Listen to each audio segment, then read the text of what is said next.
אתם זוכרים את השירים ששרנו אז, את שמי הפז, אתם זוכרים בערבים, מתחת גג של כוכבים, עם חברות וחברים, היינו לפעמים שרים. דורי דורי דורי דו. אתם זוכרים את הטיול עם המדריך ההוא שאול, ואיך ארונצ'יק הבריון היה לוחץ אקורדיון וגם צועק בקול אדיר, עכשיו כולם לשיר. ובלילות הכי קרים היינו סתם מאושרים, עם בדל סיגריה ראשונה לוקחים ללב ולריאות, משתעלים ושואלים ומחכים להפתעות. ביום שישי על הגדר עם הידיים בכיסים, ואליהו השמן אומר מילים נורא גסים, אבל בחושך לא ראו איך שהסמקנו וגם הוא. עומדים שעות ומביטים על אריאלה הקטנה, ואיך עסיס אבטיחים מחתים את לובן חולצתה, ואת ליבנו התמים אשר רוקד לעומתה. אתם זוכרים את השדות הנרקיסים בשבתות, הכל עבר כל כך מהר וקצת קשה להיזכר, איך פעם זה היה פשוט לשיר לחיות ולא למות.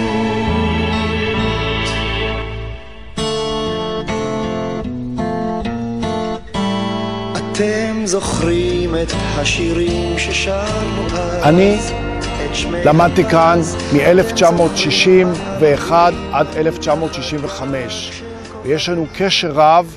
אני הבוגר הראשון, בן בוגר של החקלאי בפרדס חנה. אני התחנכתי כאן על הפסקה, עם חקלאות כאן, מולדת כאן. משפטו של סמילנסקי. יש לי נוסטלגיה רבה לבית הספר הזה. בית הספר הזה היווה עבורי מקום שבו התחנכתי. הייתי כאן בפנימייה, וזה היה מקום מאוד מאלף מבחינתי, גם מבחינת החברים שרכשתי כאן, גם מבחינת הלימודים של סדר יום, איך להתנהל ומה לעשות. הפנימייה נתנה לי הרבה מאוד. לא פלא שהאנגלים והאצולה האנגלית כל כך אוהבת את הנושא של הפנימיות והלימוד דרך הפנימיות. לא תמיד ההורים מסוגלים לחנך את הילדים כפי שגורם חיצוני יכול לבצע את זה, שאין לו את אותו קשר קרוב לילד, ולכן הם מסוגלים לפעמים ממרחק מה המדריכים לחנך אותך בצורה שונה מאשר ההורים מחנכים אותך. שנינו היינו תלמידי פנימייה, להבדיל מאותם תלמידים שקראנו להם חיצוניים שהיו גרים בפרדס חנה והיו רק באים ללמוד. הקשר החברתי נוצר קודם בין תלמידי הפנימייה, בגלל שהיה בינינו חיכוך של 24 שעות, וכשותפים לאותה טראומה, אני קורא לזה היום, אז לא חשבנו על זה אולי כל כך, אז יותר חשנו בטראומה, ואני מתכוון לפרידה מן הבית, לתנאי פנימייה שהם לא היו קלים, והיינו בסך הכל בני, אני חושב, 14. אז כמובן נדבקנו זה לזה. אז הרבה פעמים ירוחם הציע לי שאני אבוא איתו בבוקר בשבתות, כשבנימין יבוא ויאסוף אותנו ונשחק אצלו בבית. מאוד אהבתי את הביקורים האלה, כי אני הייתי ילד עירוני קודם, בנימין היה לוקח אותנו, אני חושב, עם הטנדר לשטחים, על החקלאים, כי פה היה צריך לפתוח שיבר ושם היה צריך לסגור אחר, ופה היה צריך לחפש את הפועל התורן ולשמוע ממנו מה קורה, או מה היה השבוע, או איזה בעיות יש ודברים כאלה. וזה היה הקטע שירוחם היה המורה שלי, כי הוא אמר לי, אתה רואה את זה? זה שלחים וזה בור, וכאן יש פרדס צעיר, ופה אנחנו מגדלים ירקות, ופה עשינו שילוב של זה וזה, ובשבילי כל זה היה חדש לחלוטין. אז כך התחילה לחברות.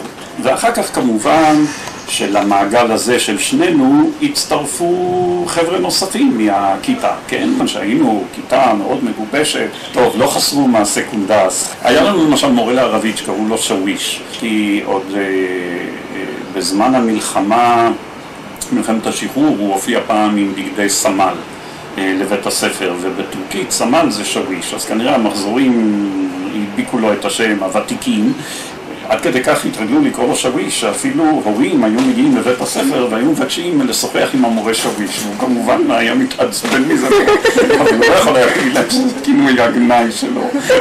כשהוא היה נכנס לכיתה הוא היה תולה את הכובע על הקולב מחוץ לכיתה.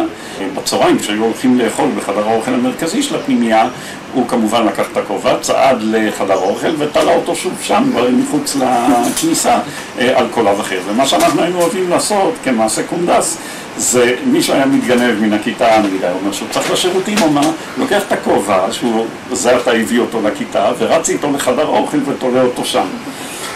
שוויש היה יוצא מהשיעור ששואל, חן כובעי, היו אומרים לו, המורה, ודאי שכחת אותו בחדר האוכל, הוא אומר, לא, בוקר הבאתי אותו ותליתי אותו. בוא נראה, נבדוק. הם מגיעים לחדר האוכל, הנה הכובע תלוי שם, והוא אומר, אכן. עכשיו, יש נכנס לאכול, מישהו שוב היה מתגנב החוצה, לקח את הכובע ורץ איתו לכיתה, תולה אותו שם. עכשיו, היו מעשים מג'וריים, שלמשל, יום אחד הכניסו לשיעור שלו ממטרה, ואז באמצע השיעור מישהו יצא ופתח את השיבר, ופתאום התחילה ממטרה להתיז בכיתה לכל עבר. זה כמובן גרם למנוסה רבתי של כולם, כי כולם כבר היו משפוצים, שכמובן גם היה בקיץ. זה כבר מהומה רבתי, כי כמובן אפשר היה לעבור על זה לסדר היום, כבר הגיע מנהל, כבר שלחו חלק מהפנימיים הביתה. שתבינו, החיצונים היו ילדים טובים מירושלים, כי הם היו די קרובים להורים, והם היו די ממושמעים ובמשפחה. היינו גם חבר'ה שבגיל מסוים נהיינו מבוגרים יותר, הבנו שגם צריך לעשות בגרות. השקענו, ואז באמת שבתות עברו בלימוד, ופה אני מוכרח לציין שירוחם היה בחור עם חוש מתמטי מתקדם ביחס לאחרים. הוא וישראל אנגלברג היו המורים ומושיעים של כמעט כל המחזור, כי אנחנו היינו מנסים לפתור בעיה כזו, אלגוריתם כזה, ברגע שהיינו נתקלים בבעיה, אז או ישראל או ירוחם היו האורים והאטומים והיו מסבירים לנו, ובהחלט בזכותם. והייתה תקופה ששיחקנו שחמט, ושוב האשף היה ישראל אנגלברג, שהוא היה גם בוגר של חוגים בשחמט, אז היה לו גם שליף מקצועי. אבל ירוחם גם היה שחקן טוב מאוד, וכשעשינו אליפויות ודרגנו, אז זה תמיד היה ישראל אנגלברג במקום ראשון, ירוחם מקום שני, והשאר כבר עניין של מזל, אם הלך להם יותר. תחביב שהיה ייחודי לירוחם ולי, זה בא מתוך שני דברים, שעבורי העירוני לבוא למקום כל כך מבודד וקטן כמו פרדס חנה, גם חשוך, בעיקר בלילות, זה כשהייתי מרים את העיניים למעלה, אז לא רק שהייתי רואה שמיים עם כוכבים, זה היה נראה כאילו הדליקו פרוז'קטורים. מתוך סתם סקרנות וחיתות מצאנו את הבריטניקה ומצאנו בה את מפת הכוכבים. הצד הצפוני של כדור הארץ, הצד הדרומי, וכמובן החילופים לפי העונות. ואז שנינו לבד, מתוך סקרנות ומתוך נחישות, כיוון שזה היה תהליך ארוך ללמוד כל פעם קטע אחר של מפת השמיים שניתן לראות, ישבנו מול האטלס הזה ויצאנו החוצה והסתכלנו וחזרנו לאטלס, וכך לאט לאט בקיצור תוך שנה הפכנו לחובבי אסטרונומיה. היו מספרי סיפורים במחזור והיו מקשיבי סיפורים. חייב שיהיו שתי הקבוצות, כי אם אין כאלה שרוצים לשמוע אז גם מספרי הסיפורים, הם לא יכולים לספר לעצמם. אלופי מספרי הסיפורים היו אברהם פליסר, שקראו לו פיל, והשני היה מיכאל כהן. מספר סיפורים טוב, הוא הרי יודע לטבל בחוש הומור והוא דרמטולוג, אבל לא תמיד הוא מדייק כל כך בפרטים, ולפעמים הוא מפליג בדמיון שלו, והוא יכול לפספס ולהגיד שפה היו 6 אנשים, ופעם היו 4, ופעם זה קרה ברומא, ובפעם הבאה זה יהיה בפירנצה, אבל העיקר הסיפור. עכשיו, בין המקשיבים היה ירוחם, אבל ירוחם היה מאוד פדנט, יש לו זיכרון, לפחות אז, לפרטי פרטים. גם היום, אבל הוא תמיד אמר, שמות אני לא זוכר, אבל פרטי פרטים של סיפורים, זה אני זוכר כאילו סיפור לי את זה. ועכשיו פיל הזה היה מתחיל לספר משהו, וירוחם באמצע אומר לו, תשמע, 1000 סליחות, אבל בפעם שעברה שסיפרת את זה, בכלל לא עמד שם טנק, זה בסך הכל היה איזה תותח, ואז זה לא היה סמי-טריילר, זה בסך הכל היה עגלה עם חמור, מה אתה... והוא אומר, רגע, אתה רוצה להגיד לי מה היה? אתה היית שם או אני הייתי שם? כן, היה מתחיל הוויכוח הזה שלא היה לו סוף. והמקשיבים אומרים, ירוחם, בסדר, אנחנו יודעים שאתה צודק, אבל תן לשמוע את הסיפור, הרי כל הכיף של הסיפור, מה זה משנה אם זה הפרט הזה, ירוחם בשלו, לא, זה היה ככה, שלא יבוא ויספר עכשיו שזה היה אחרת. השני היה מיכאל כהן. פיל היה מקבל את ההערה, היה אומר, אתה צודק. נכון, זה היה סוס על עגלה או חמור, זה לא היה סמי-טריילר וזה לא היה טנק. מיכאל כהן לעומת זאת היה נכנס לוויכוחים, אתה תגיד לי, אני אגיד לך, אתה תגיד לי, אתה לא יודע, אתה לא זה, והסיפור היה נגמר וכולם היו אומרים ירוחם, תראה מה עשית. אז אין לנו סיפורים, זה נעלב, קלקלת, אבל זה היה חוזר חלילה כל פעם. אני הרבה פעמים חושב על החברות הזו עם ירוחם ועם מישל ועם עוד חבר'ה, אבל יש משהו שגם עם שנה אני לא אדבר עם ירוחם. ברגע שאני ארים לו טלפון או שניפגש, אז יש את הכימיה הזו שכאילו לא משנה כמה זמן עבר ולא דיברנו ולא שאלנו מה נשמע. יש את החברות הזו, משהו כמו 45 שנה, של שניים או שלושה או אפילו יותר שגדלו יחד כמו אחים, כי בעצם בפנימיה היינו אחים לכל דבר. אתם זוכרים את השירים ששרנו אז, את שמי הפז, אתם זוכרים בערבים, מתחת גג של כוכבים, עם חברות וחברים, היינו לפעמים שרים. דורי דורי דורי דו.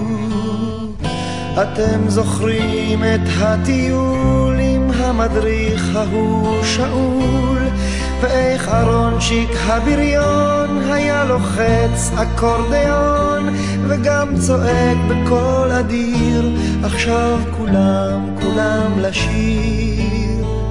ובלילות הכי קרים היינו סתם מאושרים, עם בדל סיגריה ראשונה לוקחים ללב ולריאות, משתעלים ושואלים ומחכים להפתעות.